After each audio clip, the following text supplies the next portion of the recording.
Di 2014, 2019, taruhlah sekarang hubungan Bu Mega dengan Pak Jokowi, saya bisa katakan sangat berantakan ya, Mas Hasto. Tapi Bu Mega dulu kan sempat, kalau dikatakan tadi, strategi, berbohong adalah strategi.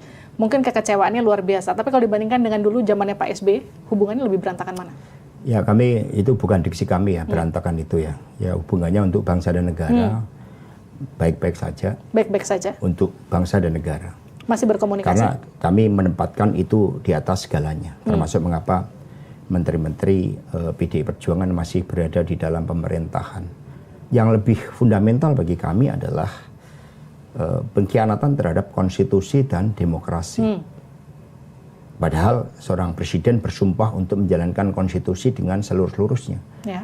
Kalau terhadap PDI Perjuangan, kan biasa dinamika organisasi. Toh akhirnya juga kebenaran akan terungkap. Nah, sehingga yang lebih kami persoalkan adalah bahwa ini udah menyentuh keadilan, menyentuh demokrasi yang berkedaulatan rakyat yang menjadi ancaman bagi demokrasi ke depan. Tentu, jangankan Ibu Mega, kami udah merasa kalau kita perasaan kita. Tapi kan kita diajarkan pentingnya kedewasaan dalam politik dan kesabaran revolusioner. Siapapun yang menyalahgunakan kekuasaan, apalagi pada ambisi hanya untuk keluarga, ada nilai-nilai Satyam Eva Jayate, kebenaran pasti akan menang.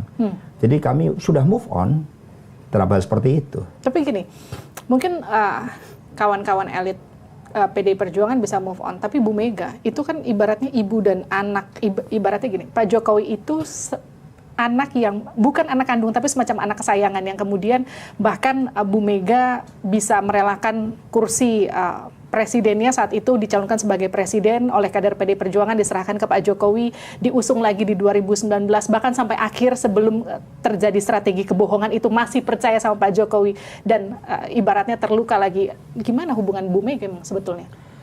Ya sebenarnya justru kami yang bilang, udah Ibu, udah seperti ini Pak Jokowi. Lalu ketika kami mau merespon, ya biasa kan, kadang-kadang kita ini kan fighter. Apalagi untuk membela konstitusi dan demokrasi dari rakyat. Agar ke depan tidak ada lagi penyalahgunaan kekuasaan atas nama dan alasan apapun. Tapi Bu Mega mengatakan bahwa kekuasaan bisa merubah seseorang. Sabar gitu. Ketika Pak Rudi bertemu dengan Ibu Mega, kurang apa itu perasaannya?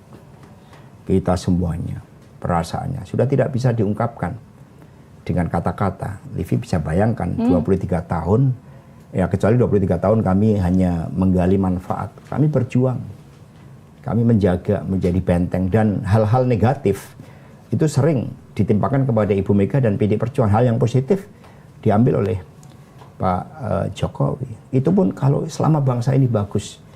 Tapi pada akhirnya kan kita melihat bahwa nasib bangsa ini dipertaruhkan ke depan, apalagi sekarang misalnya kekuatan-kekuatan oligarki itu berbicara dan kemudian dibiarkan, supremasi hukum terutama. Bahkan kemudian saya baca-baca buku ini, saya teringat pernyataan dari Lee Kuan Yew ketika pisah dari Malaysia.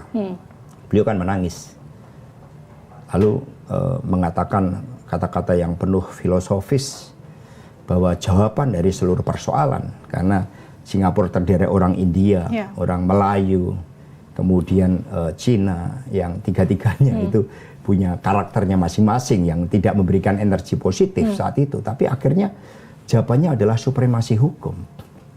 Nah saat ini supremasi hukum kan betul-betul turun ke titik nadir.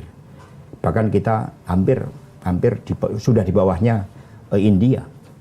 Ini kan jadi persoalan. Sementara kami diajarkan untuk membangun Polri agar budaya hukum, tertib hukum, keadilan itu sama dengan Malaysia, sama dengan Singapura setidaknya.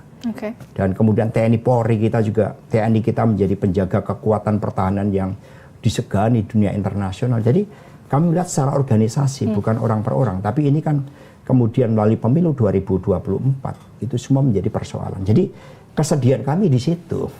Kalau kami kesedih bukan karena dikhianatin, itu udah biasa. terjadi sebagai dinamika kehidupan. Tetapi yang kami sedihkan, yang Ibu Mega bersedih, kalau kami boleh katakan kami semua menangis, itu ketika nasib bangsa dipertaruhkan hanya karena ambisi.